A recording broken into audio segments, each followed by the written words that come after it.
Bonjour. C'est moi Orson Welles. J'aime pas trop les voleurs et les fils de pute.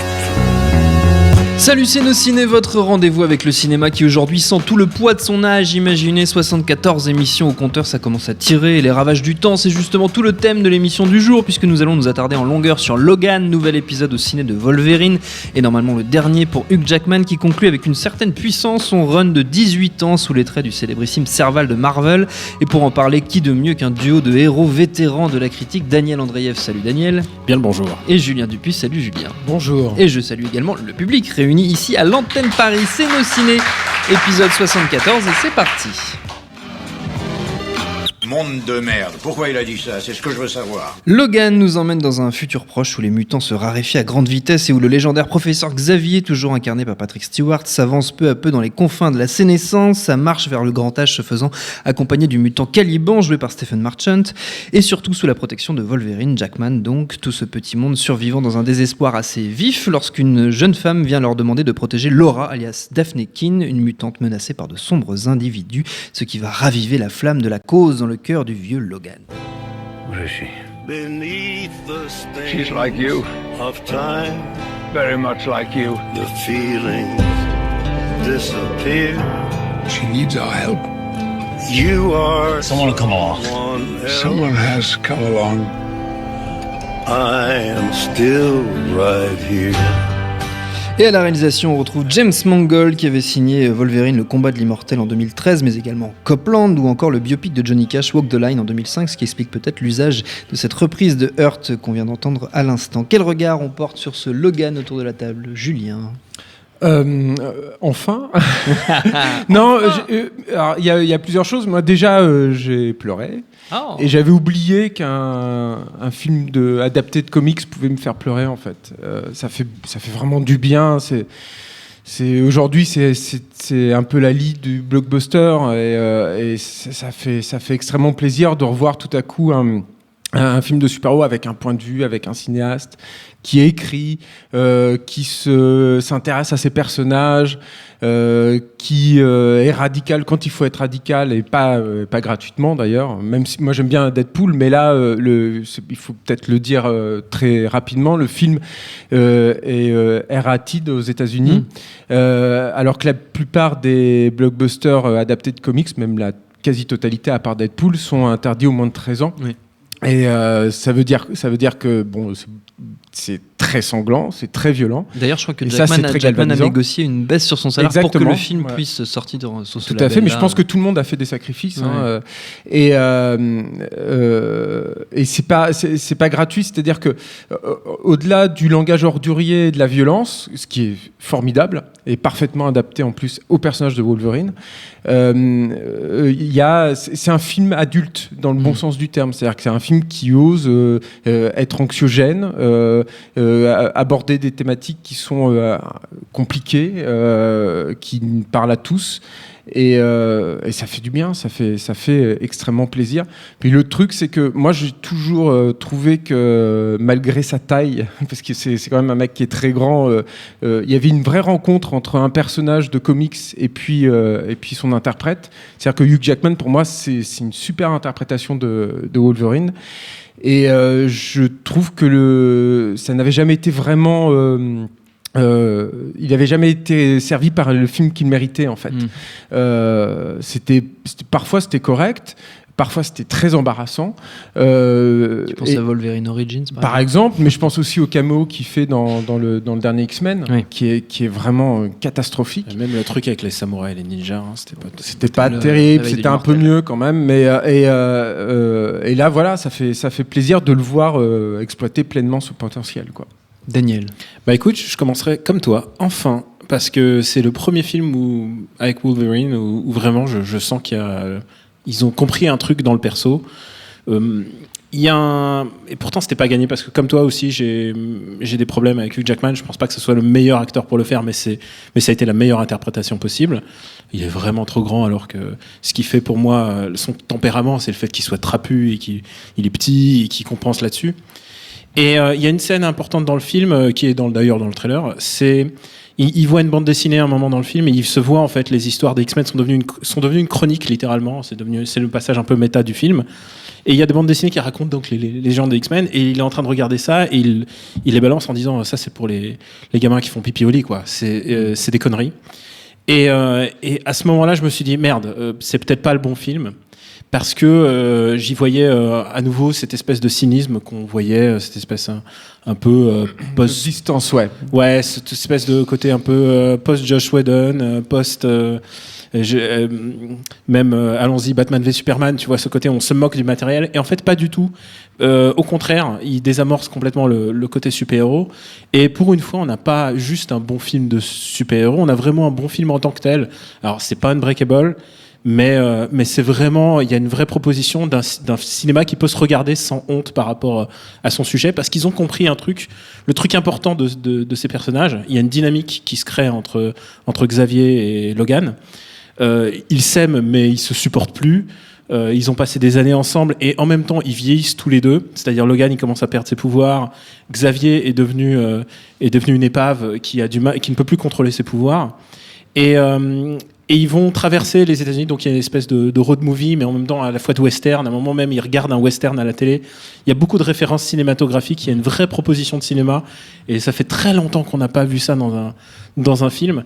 Et ils comprennent vraiment ce que c'est qu'en fait finalement les films de super-héros, le plus important, c'est pas forcément le méchant, c'est pas forcément sauver le monde, mais c'est aussi comprendre que le monde vaut le coup d'être sauvé. Et ça, je pense que Logan l'a vraiment compris. Il y a vraiment un truc fondamental du super-héros qu'ils ont compris dans ce film. Et ça nous fait du bien par rapport à tout ce qu'on avait pu voir. J'ai cité Batman v Superman. Tous ces films qui confondent adulte et noirceur, en fait. Et là, c'est clairement noir, mais en même temps, il y a de l'humour et il y a de la distance avec le sujet, mais en même temps, ils perdent pas de vue là où ils vont. Alors que, justement, c'est parce que c'est un road movie, c'est parce que c'est des personnages en train de mourir. Et ça lui donne un côté crépusculaire, un peu Unforgiven. Tu vois.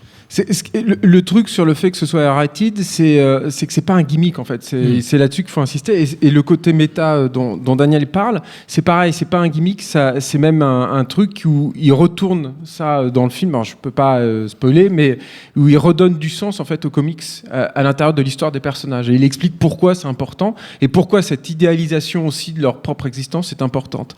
Et là aussi où c'est super intéressant d'avoir cette démarche-là sur Wolverine. Et je pense pas que ça soit valable pour tous les super-héros, loin de là.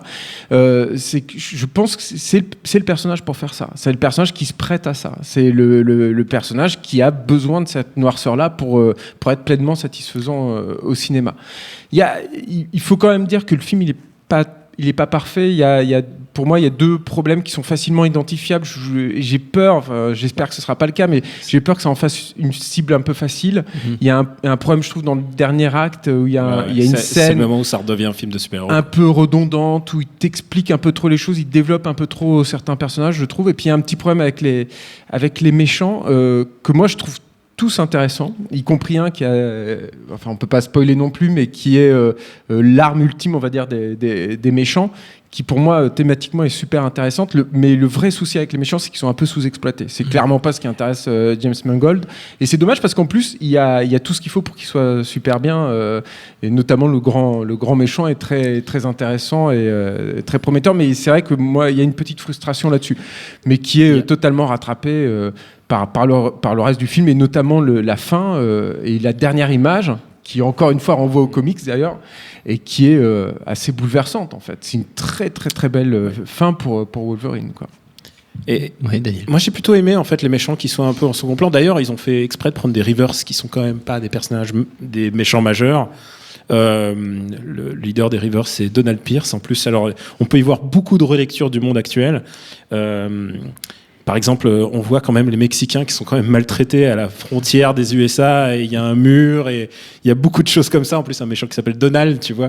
Tu peux faire beaucoup de relectures. C'est un film qui doit énormément à Children of Men, je pense, qui a vraiment été une grande influence sur la manière d'écrire le film post-apocalyptique de manière à la fois sérieuse et intelligente. Et ouais, c'est un film plein d'influences, et tu sens que ils ont absorbé tout ça.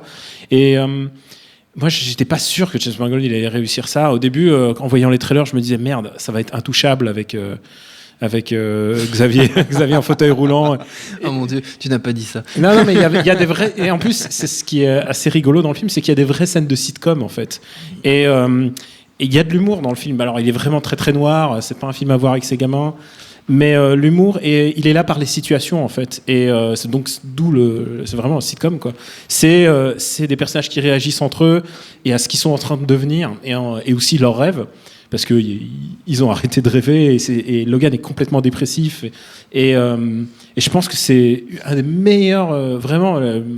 Hugh Jackman, il est vraiment à son top de niveau d'acting. C'est vraiment peut-être son. Patrick Stewart aussi, puis la gamine aussi, on n'en a pas parlé, mais elle est incroyable quoi. La gamine Elle s'appelle Daphne Keane. Daphne Keane, qui vraiment, elle a 11 balais. Et elle te dis, mais comment ils ont pu tourner ces scènes-là avec une môme quoi. C'est l'acteur studio à l'américaine où ils ont vraiment elle est super bien écrite.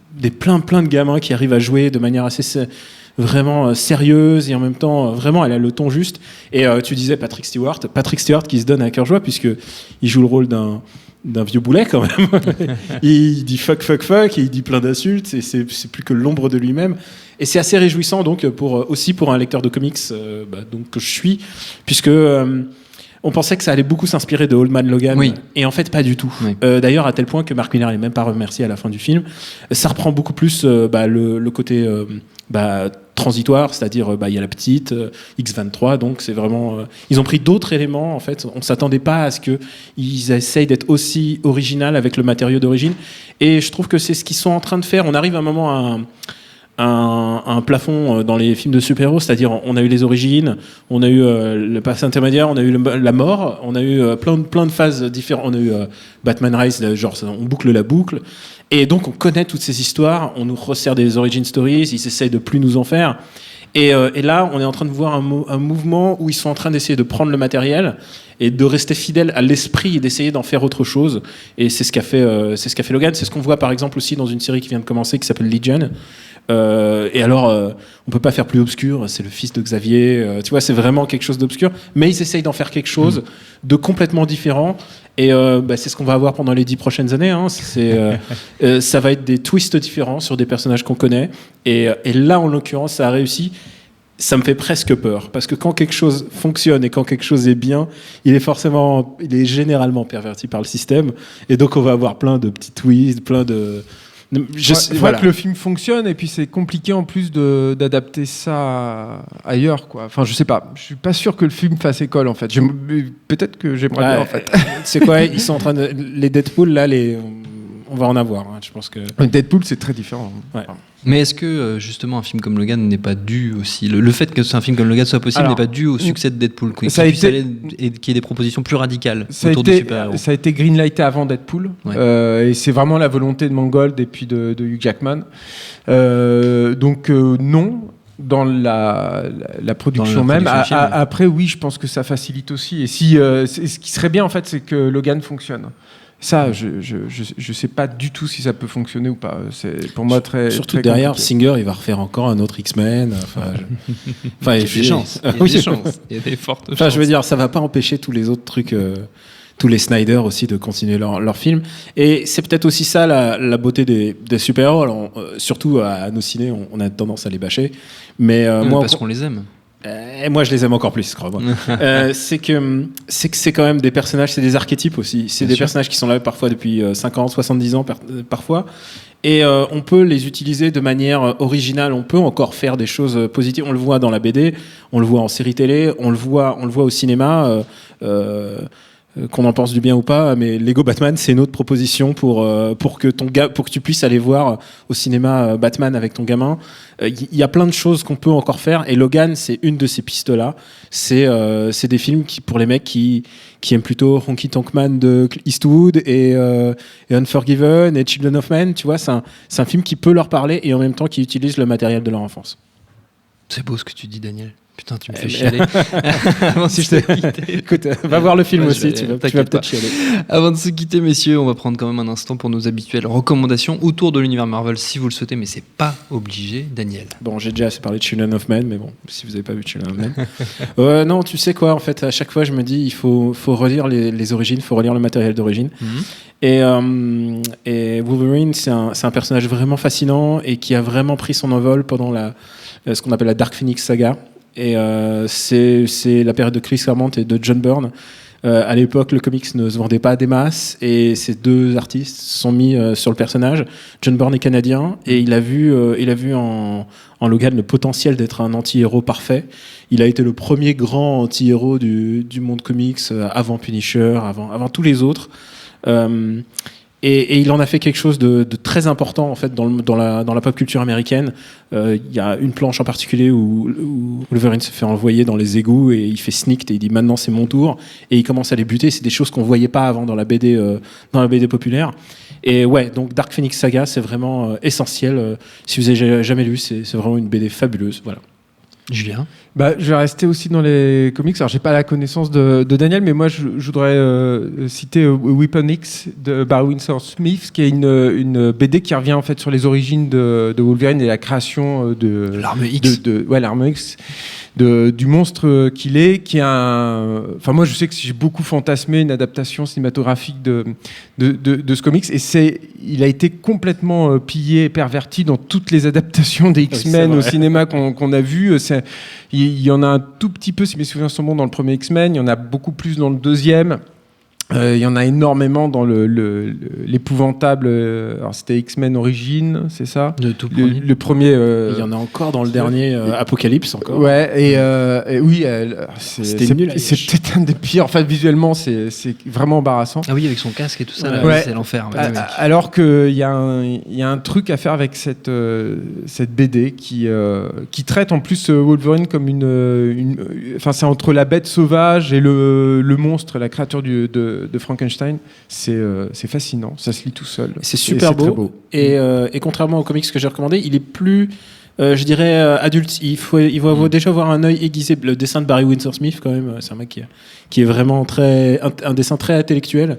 C'est très très particulier. La première fois que je l'ai lu, je devais avoir 12 piges, j'ai eu du mal et c'est un truc sur lequel je suis revenu plus adulte et c'est un exemple aussi qu'on peut faire vraiment des différentes choses avec le même personnage. Et si on reste dans les comics, moi je vais faire une petite reco aussi. Il y a une histoire courte de Wolverine qui s'appelait donc Serval à l'époque, c'était sorti en français, dessinée et écrite par Frank Miller, qui est très très belle, qui se passe au Japon et qui je pense a inspiré en partie le combat de l'immortel, mais qui en tout cas je sais pas si c'est trouvable, ça a été réédité. Moi très vieille édition, très facile. Mais c'est ça c'était le début de la période short story, le début de la période Logan contre les ninjas. Voilà, qui est une très belle histoire, on va dire. C'est peut-être le meilleur de Miller en dessin. Et voilà, exactement. Notre temps est écoulé. Merci à tous les deux. Merci à Seb à la technique, pardon. Merci. Ce qui t'arrive. Au public. J'ai écrit Jules, c'est pas ma faute. Merci au public qui a fait le déplacement.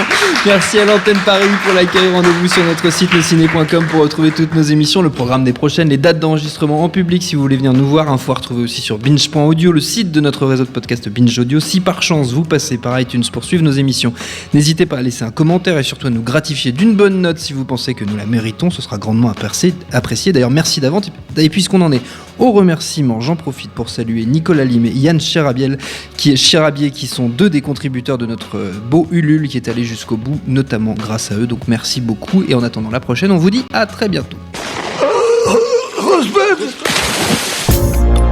Salut, c'est Mehdi Maizy. Retrouvez No Fun tous les vendredis, le podcast qui donne de l'amour à Kanye West, Michel Berger et Kalash Criminel. Uniquement dans No Fun.